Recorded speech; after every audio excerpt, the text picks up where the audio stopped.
I don't know what came over me, but I stepped forward, toward the altar. The shadows recoiled, and the thing in the doorway froze, its jagged, skeletal form towering over me, watching with eyes like burning coals. "I'll make a new deal," I said, my voice trembling but clear. The thing tilted its massive head, its limbs curling like smoke, listening. "I'll go with you," I whispered. "I'll go through the doorway. But you have to leave everyone else alone. You have to leave him alone.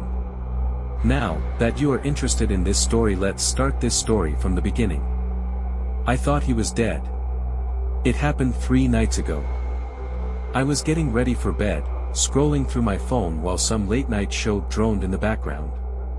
It had been a normal day, work, errands, and then home to my quiet little apartment. Nothing unusual. Nothing at all to prepare me for the knock at my door at 11:30 p.m. It was soft at first, hesitant, like whoever was on the other side wasn't sure they wanted to be there. I almost didn't hear it over the TV. But when it came again, louder this time, it jolted me. I live alone. I don't get visitors, especially not that late. My heart started racing immediately. I crept up to the peephole, clutching my phone in one hand and a can of pepper spray in the other. I know, classic overreaction, but you never know these days. I almost didn't look. I was already planning to turn off the lights and pretend I wasn't home. But curiosity won. I peered out, and there he was. Danny. I froze. My brain couldn't process it. Danny had been my best friend growing up, my partner in crime through all of childhood. But he disappeared when we were 10. No one ever found him. Not a single trace. The entire town had searched for weeks. There were theories, rumors, wild stories about kidnappers, and other things. But no answers. Eventually, everyone just assumed the worst. Yet here he was, standing on my doorstep, wearing the same clothes he'd been wearing the day he vanished. A red hoodie, a pair of beat-up sneakers, jeans. They looked brand new, like no time had passed at all. But the weirdest part? He hadn't aged a day. I didn't open the door at first. I couldn't. My hands were shaking too hard. I just stared at him, wide-eyed, like if I blinked, he'd disappear. He smiled at me, this easy, boyish grin that I remembered so well. That's what finally broke me. I opened the door. "Hey, Alex," he said, like no time had passed at all. Like it hadn't been 14 years since the last time I saw him. I couldn't speak. Couldn't move. I think I managed to stammer something like, "Is this some kind of joke?" Danny just laughed. "I finally found you," he said, stepping closer. His voice was warm, familiar. But there was something wrong about it. Like the sound didn't quite match his face. "Found me?" "Danny, you've been..." I stopped myself. What was I supposed to say? "You've been missing. Dead?" "I know," he said. "It's a long story. But I'm back now." I let him in. I don't even know why. Something about the way he looked at me, it was like I was 10 again, and we were just kids sneaking into my parents' basement to play video games. I couldn't say no. He sat on my couch, casual as anything, while I hovered awkwardly by the door. The silence stretched out until it felt like it was going to choke me. Finally, I blurted out the first thing that came to mind. "Where the hell have you been?" Danny tilted his head, his smile fading just a little. "It's complicated. You'll understand soon." "Understand what?" I pressed. "Danny, people thought you were dead." "I thought you were dead. Do you have any idea?" "Alex," he interrupted, his voice low. "Do you remember the promise we made?" I blinked. "What promise?" His smile returned, but it didn't feel boyish anymore. It felt off. Like it didn't belong to him. "You'll remember," he said. "I'll help you." And just like that, he stood up and left. I didn't sleep that night. The stranger's warning. Okay, so I know my last post got a lot of responses, and believe me, I appreciate all the advice. The thing is, I was hoping that maybe you guys would have convinced me it was all some messed up prank, that Danny was just a look-alike or some long-lost relative trying to mess with me. But deep down, I knew that wasn't the case. This was Danny. And it only got weirder from there. Since that night, Danny's been showing up everywhere. It's like he knows my entire schedule, where I work, where I grab my morning coffee, even the paths I take when I'm out for a jog. Every time I turn a corner, there he is, just smiling and waving like everything's fine. At first, I tried to play it cool. You know, hey, I haven't seen you in forever, let's catch up sometime. But whenever I tried to ask him where he's been or why he looks the same as when he vanished, he'd just change the subject or brush it off. He keeps talking about how happy he is to see me and how he's been looking for me for a long time. It's getting to the point where I'm too freaked out to leave my apartment. I mean, how do you deal with someone who's supposed to be dead, just popping up in your life like they'd never left? But here's where things took a serious turn. Yesterday, I went back to my parents' house for the first time in a while. I needed to look at some old photos, anything that would prove Danny had actually existed, and that I wasn't going insane. My mom's always been a bit protective about old memories, especially since Danny's disappearance pretty much wrecked the whole neighborhood.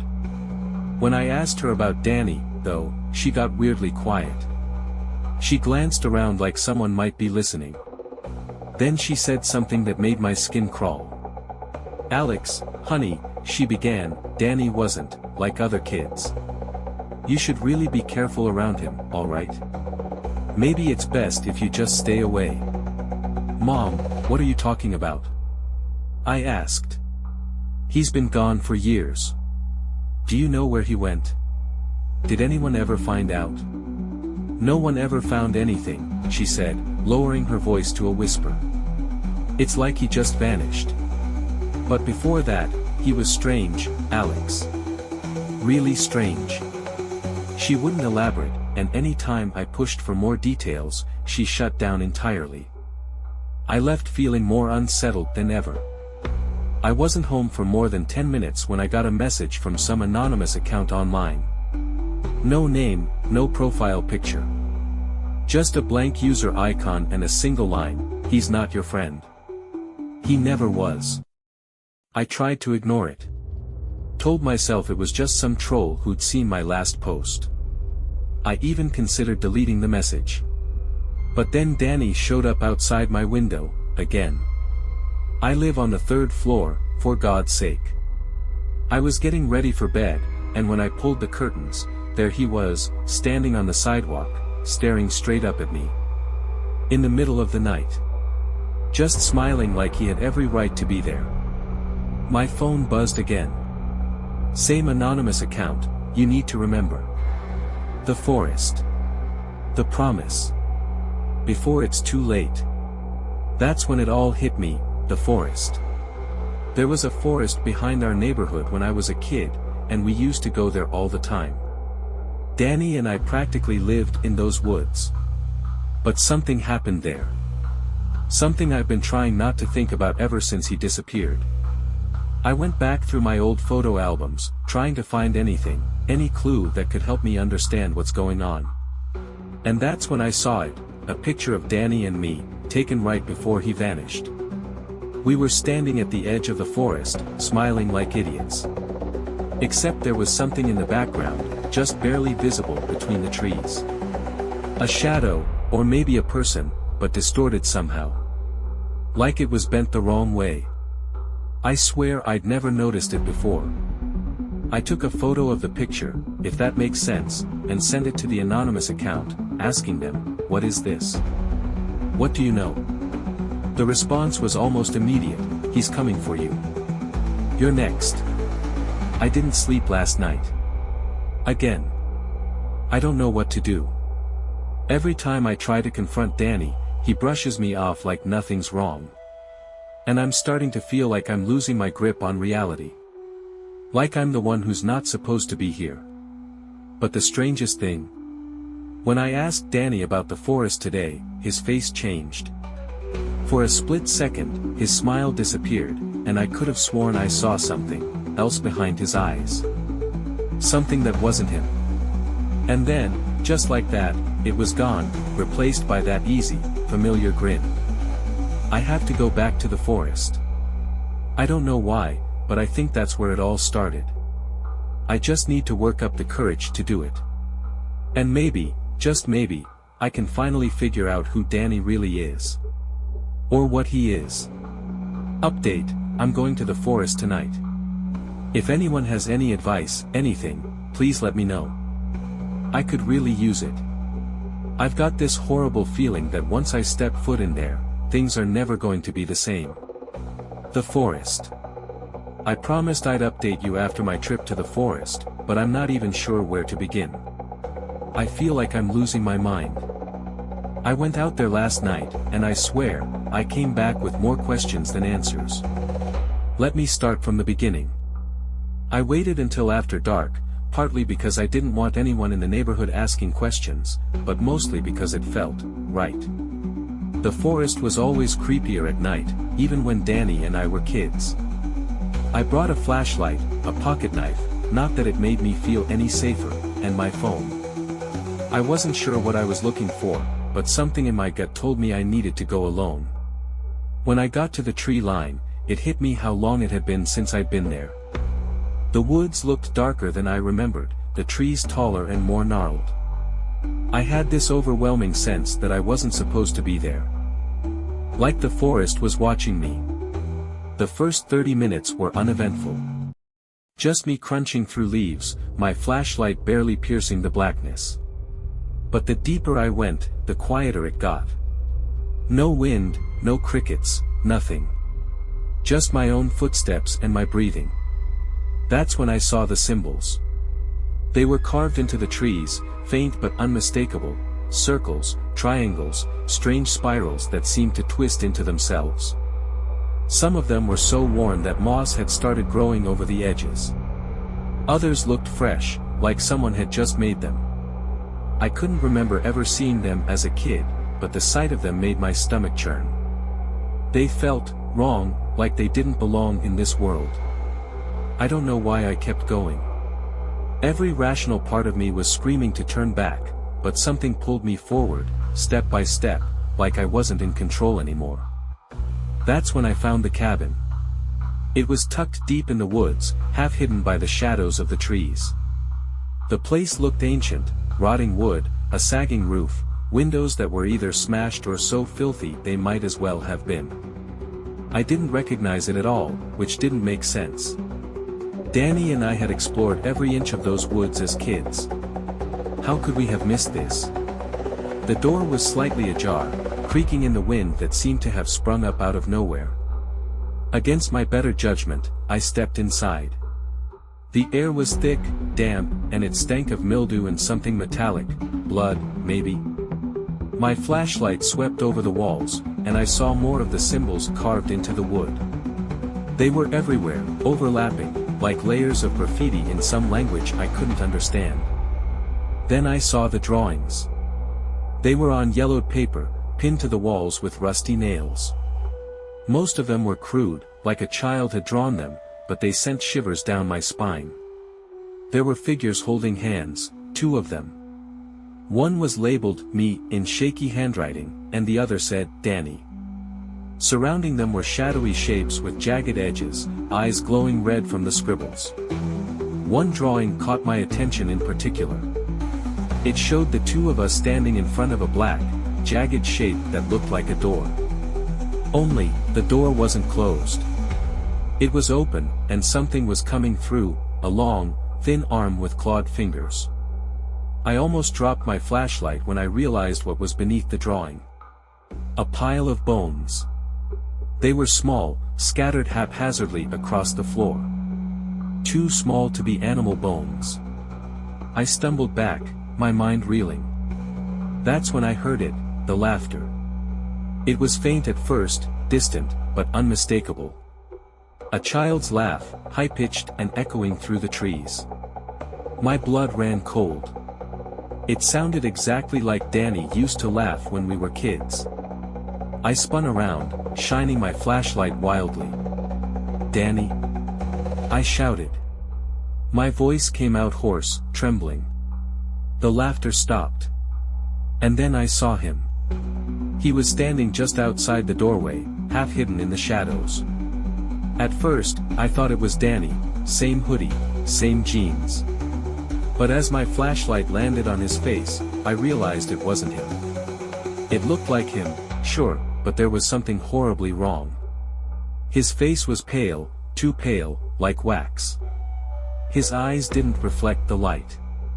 And his smile, it stretched too far, reaching almost to his ears. "Alex," he said, his voice distorted, layered like two people speaking at once. "Do you remember now?" I froze. I couldn't move, couldn't breathe. "Do you remember the promise?" he said again, stepping closer. His movements were jerky, unnatural, like a marionette being yanked on strings. I wanted to run, but my legs wouldn't work. He reached out a hand, long fingers curling toward me. "You said we'd always be together," he whispered. "Forever and ever." I don't know how I found the strength to move, but I bolted. I didn't care which direction I ran, as long as it was away from that cabin, away from him. The whole time, I could hear his voice behind me, laughing, calling my name. I didn't stop until I burst out of the forest and into the safety of my car. My hands were shaking so badly I could barely get the key into the ignition. I don't know what's happening. I don't know if this thing is really Danny or something else. But I think I've made a terrible mistake going back to the forest. Because now, he's watching me. I can feel it, even now as I type this. Every time I glance at the window, I see a shadow that wasn't there before. And I can hear him. He's whispering my name. I need help. I need answers. Please, if anyone knows anything about this, about the symbols, the cabin, the promise, tell me. I think I'm running out of time. The promise. I don't even know why I'm writing this. Maybe I'm hoping someone will read it and tell me I'm not crazy. Or maybe it's because I need to see the words myself to believe them. Either way, I need to tell you what I remembered, and what Danny said to me last night. I think I made a mistake. A terrible, irreversible mistake. It started with the dreams. Or maybe they were memories. I don't even know anymore. I've been so sleep-deprived lately that the lines between what's real and what isn't have completely blurred. But these weren't like normal dreams. They were vivid, like I was reliving moments I'd long forgotten. In the first one, Danny and I were in the woods, just like we used to be when we were kids. I must have been 8 or 9, maybe younger. It was summer, and the forest felt alive, the way it does in childhood, before you realize the world is darker than it seems. We were laughing, racing each other through the trees, when we stumbled into a clearing. I'd forgotten all about that place until now. It wasn't like the rest of the forest. The trees there were taller, their branches tangled together like a roof, blocking out the sky. And in the center of the clearing was a stone altar. It was old, so old it looked like it had been swallowed by the earth. Moss covered its sides, and strange symbols were carved into its surface. I didn't understand them, but I remember feeling uneasy just looking at them. Danny wasn't scared, though. He was excited. He said we'd found something special, something no one else knew about. That was the first dream. The second one came the next night. In it, Danny was holding an old leather book. I don't know where he got it, maybe we found it, maybe he stole it. But I remember the way it smelled, like mold and dirt and something metallic. He said the book was magic. That it could make our wishes come true. Like a genie? I asked. Better, he said. We just have to make a promise. I woke up after that, drenched in sweat, my heart pounding. The dreams didn't feel like dreams. They felt like memories, something I'd buried so deep I'd forgotten it ever happened. The worst part? I could still hear Danny's voice in my head when I woke up. We just have to make a promise. I saw Danny again yesterday. He was waiting for me outside my apartment building, leaning casually against the wall like he'd been there for hours. I didn't want to talk to him. Every time I see him, I feel like I'm standing on the edge of a cliff, about to fall. But I couldn't ignore him. "Danny," I said, trying to keep my voice steady. "We need to talk." He just smiled. "I've been waiting for you to say that." We ended up in the park a few blocks away, sitting on a bench under a dead street lamp. For a moment, it almost felt normal, like we were kids again, just hanging out. But then he turned to me, and his eyes caught the faint glow of the moonlight. They didn't look normal. They looked empty. "Do you remember now?" he asked. I nodded. "The clearing. The altar. The book." Danny's smile widened. "Good. Then you know why I'm here." "What are you talking about?" I said, my voice shaking. "What did we do, Danny? What did we promise?" Danny leaned closer. I could feel his breath on my face, cold and stale, like air from a tomb. "You don't remember everything," he said softly. "But you will. Danny, just tell me." "No," he snapped, his voice cutting through the night like a knife.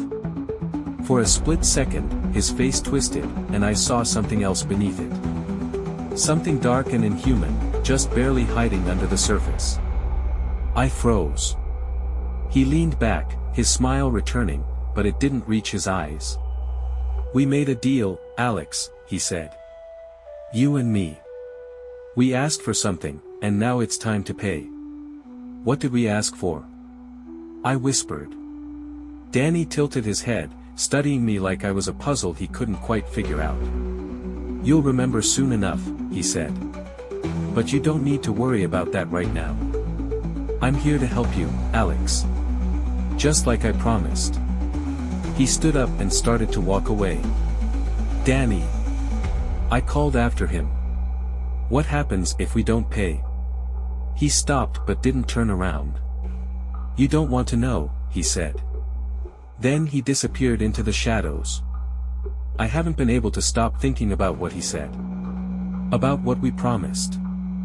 I know I'm close to remembering everything, but part of me doesn't want to. Because whatever we did, whatever deal we made, it wasn't worth it. And now, I think I'm running out of time. Update, I've decided to go back to the clearing. If I don't come back, please, someone, anyone, remember my story. Reality splintering. I went back to the clearing last night. I wish I could tell you that I found answers, that everything made sense, that I came home feeling some kind of clarity. But that's not what happened. If anything, I'm more lost now than I was before. Because the forest isn't just haunted by my past. It's alive, and it's watching me. I waited until midnight before I left my apartment. The streets were empty, and the air was so still it felt like the world was holding its breath.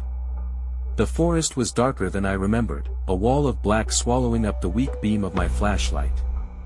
Every step felt heavier than the last, like the ground itself was trying to pull me down. The symbols I saw before were still carved into the trees, but now they seemed different.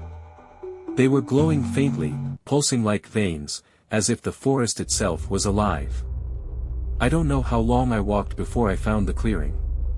Time didn't feel real out there. My phone kept jumping between 1 a.m. and 4 a.m., the battery draining faster than it should have. By the time I saw the altar, my legs were trembling, and my throat felt dry, like I hadn't had water in days. The altar was exactly as I remembered it, covered in moss and carved with those same strange symbols. But there was something else. Blood. It wasn't fresh, but it was unmistakable. Dark stains soaked into the stone, smeared across the surface like someone had tried to clean it but gave up halfway through. And then there were the voices. They started as whispers, faint and distant, like a radio playing in another room. I couldn't understand the words, but they grew louder as I stepped closer to the altar. "Danny?" I called out, my voice barely more than a whisper. No response. I reached out to touch the altar, and the second my fingers brushed the stone, everything changed. The world splintered. I don't know how else to describe it. One second I was in the clearing, and the next, I was somewhere else entirely. The trees were gone. The stars were gone. Everything was gone, replaced by an endless void of black and red, swirling together like ink in water. The altar was still beneath my hand, but it felt cold now, like ice. And I wasn't alone. I saw shapes moving in the distance, barely more than shadows. They were tall, impossibly tall, and their limbs bent in ways that didn't make sense. They weren't human, but they weren't entirely alien either. They were wrong, like something out of a nightmare. And they were coming closer. The whispers became a roar, a cacophony of voices overlapping each other. I couldn't understand them, but I could feel them in my bones, vibrating through my skull. Then, suddenly, one voice rose above the rest. "You came back." I turned, and there he was. Danny. Except it wasn't Danny. Not anymore. He looked the same at first glance, same red hoodie, same messy hair, but his face was wrong. His skin was too pale, stretched tight over sharp bones, and his eyes. God, his eyes. They weren't eyes at all, just empty sockets filled with swirling darkness. "You remember now, don't you?" he said, his voice echoing in the void. I shook my head, backing away from him. "No. I don't understand any of this." Danny, or whatever he was, tilted his head, smiling like he was amused. "We made a deal, Alex. You and me. We asked for something, and now it's time to pay." "I didn't ask for this." I shouted. "You did," he said, stepping closer. "You just don't want to admit it. But it doesn't matter. The promise has to be kept." I stumbled back, my legs threatening to give out. "What happens if I don't keep it?" Danny stopped, his smile fading. For the first time, he looked, almost sad. "Then they'll take it from you," he said. "And it'll be so much worse." The next thing I knew, I was back in my apartment. I don't remember leaving the forest. I don't remember driving home. I just remember waking up on my couch, drenched in sweat, my flashlight lying on the floor next to me. But it wasn't just a dream. My hands were covered in dirt, my shoes caked with mud. And there was something else, something that made my stomach drop. A small piece of paper, tucked into my pocket. It was old and yellowed, the edges frayed. On it was a drawing of two figures holding hands. One was labeled "Me." The other said "Danny." And scrawled beneath it, in jagged letters, were three words. "You promised, Alex." I don't know what's happening to me. I don't know how much of this is real anymore. But I can feel it, something's coming. And I don't think I can stop it. If anyone has any idea what I should do, please tell me. Danny's revelation. I don't think there's anything I can do to stop this. Danny came to my apartment last night. I didn't let him in, at least, I don't think I did. One second, I was sitting on my couch, staring at that drawing from the forest, and the next, he was standing in the middle of my living room. I don't even remember hearing the door open. "You look like you've seen a ghost," he said, smiling that same twisted, too wide grin. "Get out," I managed to choke out. Danny tilted his head, like he was disappointed. "Is that any way to treat an old friend?" "You're not Danny," I said. My voice cracked, but I forced the words out. "You're something else. I don't know what, but you're not him." His smile faded. For a moment, I thought I'd gotten through to him. But then he laughed, a low, hollow sound that made my stomach turn. "You're right," he said. I'm not Danny. Not anymore. He stepped closer, and I could feel the temperature in the room drop. My breath came out in short, panicked bursts, fogging in the cold air. What are you? I whispered. Danny crouched in front of me, his empty eyes locking onto mine. I'm what's left of him. The part that couldn't come back. The part that stayed behind. I shook my head, trying to make sense of his words. Stayed behind where? His grin returned, sharper this time. In the place you sent me. The memories came rushing back, clearer than ever before. Danny and I standing in the clearing, our hands joined over the altar. The strange words from the book spilling out of our mouths like we were being puppeted by something bigger than us. And then the voice, the deep, hollow voice that answered us. What do you wish for? It had asked. Danny went first. He wished for something simple, something innocent. I can't remember exactly what it was, a new bike, maybe, or to never get bullied again. The voice had granted his wish without hesitation. Then it was my turn. I don't know why I said what I did. I don't know what part of me wanted it, or why I didn't stop myself. But I remember the words coming out of my mouth, clear as day. I wish he would never leave me. The voice had gone silent for a long time after that. I remember feeling the air grow heavy, the shadows around us pressing in closer. And then, finally, it spoke. Done, it said. I didn't realize what I'd done. Not until Danny started screaming. You didn't mean to do it, Danny said, pulling me back to the present. But that doesn't change what happened. You made your wish, and it took me. I didn't know, I whispered. I didn't understand. Of course you didn't, he interrupted. His voice was sharp now, angry. We were kids. But that doesn't matter to them. A promise is a promise, Alex. What do they want from me? I asked, my voice trembling. Danny stood up, towering over me. They want you to finish what you started. I shook my head, tears burning in my eyes. I don't even know what that means. You will, he said.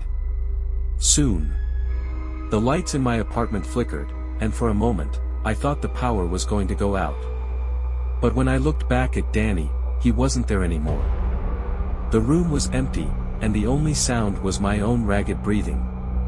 I don't know if he left or if he just disappeared, but I could still feel his presence, like he was just out of sight, waiting for me to slip up.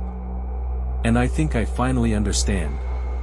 The wish I made all those years ago, the promise I made, it wasn't just about Danny.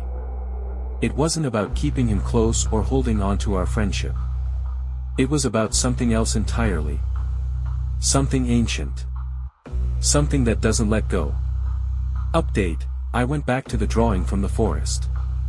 I turned it over, and there was writing on the back, words I don't remember ever seeing before. The doorway must be opened. I don't know what it means, but I think I'm running out of time. If anyone knows anything about the doorway, the altar, or the deal I made, please help me. The doorway. This will probably be my last post. I went back to the forest. I didn't want to, but I didn't have a choice. The whispers have been louder, the shadows closer. Every time I close my eyes, I see them, those shapes from the void, tall and wrong, waiting for me to do what I promised. And Danny, or whatever he is now, he's always there. Sometimes I see him out of the corner of my eye, standing in the doorway of my bedroom, watching me. Sometimes he's closer, leaning over me while I sleep, his empty socket staring straight into my soul. He keeps saying the same thing, over and over, the doorway must be opened. So I went back to the clearing. To the altar. The forest was darker than ever, the air heavy with something I can't explain. The symbols carved into the trees were glowing again, pulsing in time with my heartbeat.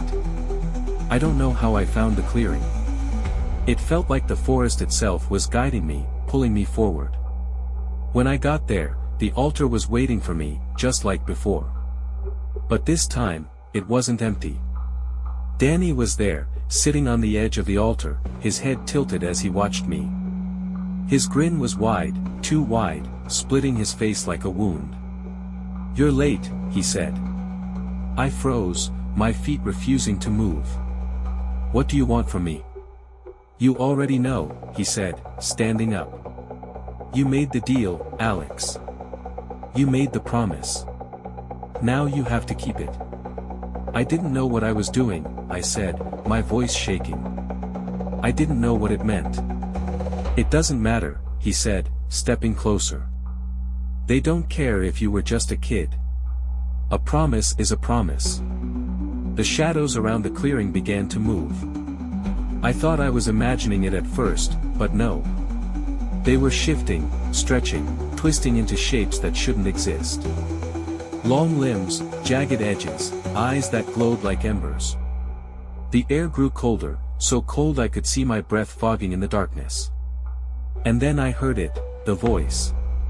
Deep, hollow, and impossibly loud, it echoed through the clearing, vibrating in my chest. "You have returned." My knees buckled, and I fell to the ground, clutching my head. The voice wasn't just in the air, it was inside me, wrapping itself around my thoughts, filling my mind with static. "You remember the promise," it said.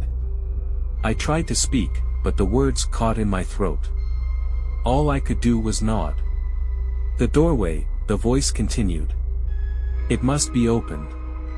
Danny stepped closer, crouching down in front of me.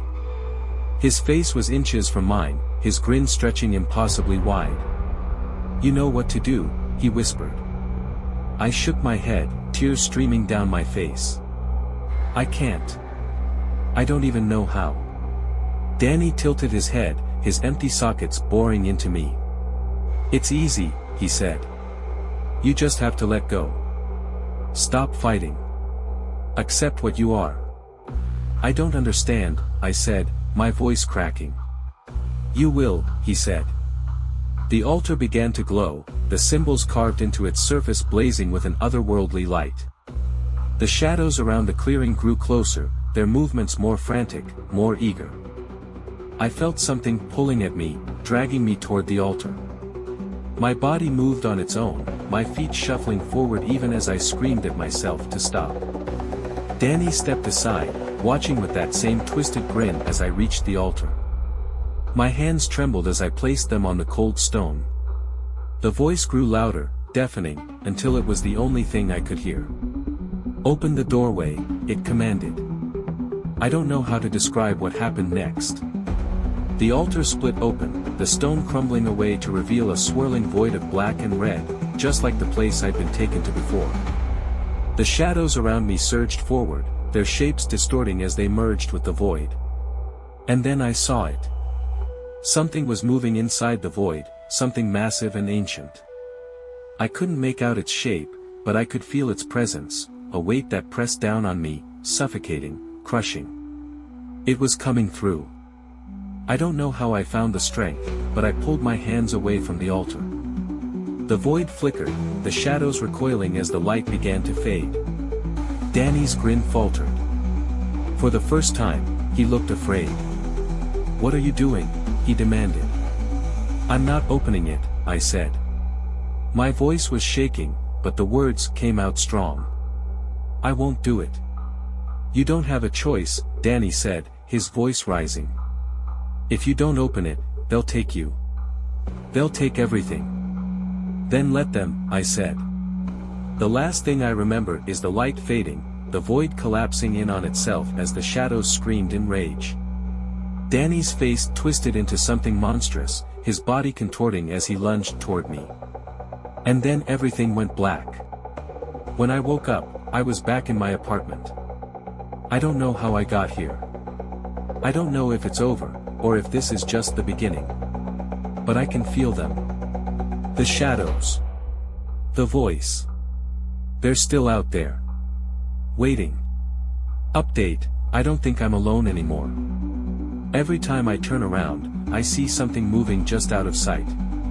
And Danny's voice, it's in my head again, whispering. "You can't escape. The final promise." This is it. The end. I've been sitting in my apartment for hours, staring at my screen, trying to decide if I should write this. But if I don't, who's going to believe me? If this thing takes me, at least there'll be proof that I existed, that this happened. The shadows are closer now. I can feel them pressing against the edges of the room, curling around the corners of my mind. They're whispering, so many voices layered on top of each other that it's impossible to tell them apart. But one voice rises above the rest, deep and hollow. Finish the promise. I thought I could stop this. I thought I could fight it. But I can't. This thing, it doesn't just exist in the forest or the clearing. It's everywhere. I woke up this morning with dirt under my fingernails and blood on my shirt. I don't know how it got there. I don't remember going back to the forest, but I must have. There was another drawing in my pocket, just like before. Two figures holding hands, one labeled M.E., the other Danny. But this time, there was something else. A third figure, standing behind us. It was huge, its limbs twisted and jagged, its face a void of darkness. Beneath it, scrawled in jagged letters. It's here. I tried to go about my day like everything was normal, but everywhere I went, I felt it. The air felt heavier, the shadows darker. People on the street moved like they didn't see me, their faces blurring every time I looked too closely. When I got back to my apartment, Danny was waiting for me. He wasn't outside this time. He was inside, sitting on my couch, smiling that same twisted grin. "You've run out of time," he said. I backed away, my hand fumbling for the door. "I'm not doing it," I said. "I don't care what I promised. I'm not opening the doorway." Danny stood, his movements jerky and unnatural, like a puppet on strings. "You think you have a choice," he said, his voice layered with something deeper, darker. "I'll fight it," I said, my voice trembling. "You're not strong enough," Danny interrupted, stepping closer. "You never were. That's why they chose you. Because you were weak. Because you'd do whatever it took to get what you wanted." I didn't know. I screamed. We were kids. I didn't know what I was doing. Danny's smile widened, splitting his face in two. "But you do now," he said. The lights in my apartment flickered, and the shadows on the walls began to move. They stretched and twisted, spiraling toward the center of the room. The voice was louder now, filling the air, filling my head. "Open the doorway." Danny reached out, grabbing my wrist with a grip like ice. His face twisted, his features melting into something grotesque, barely human. "You can end this," he said.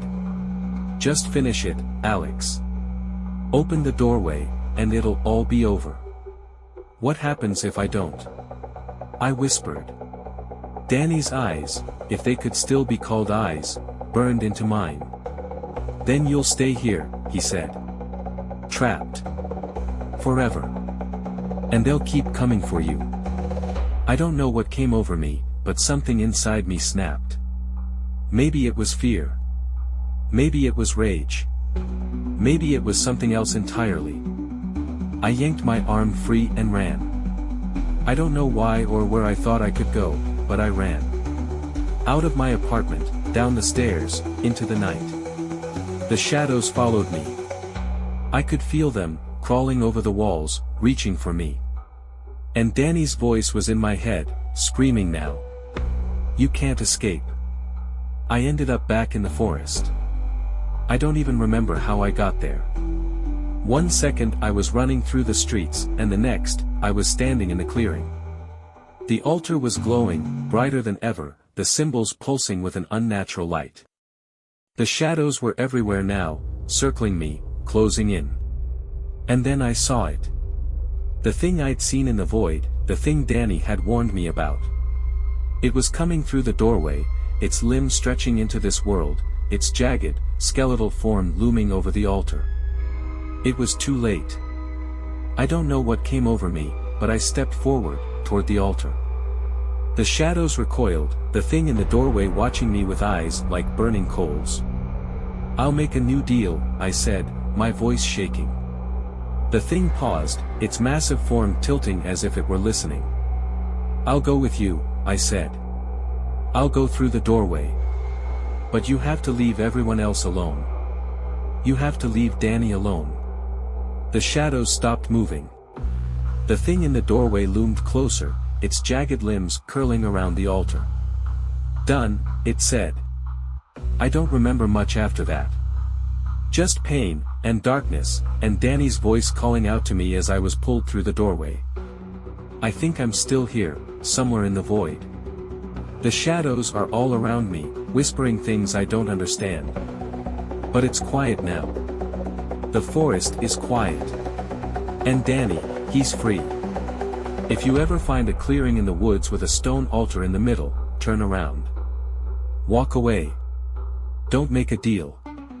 Because once you do, they'll never let you go. Thank you for watching the video to the end. Don't forget to subscribe to the channel so you don't miss new videos. Also, leave your comments and criticisms on this video.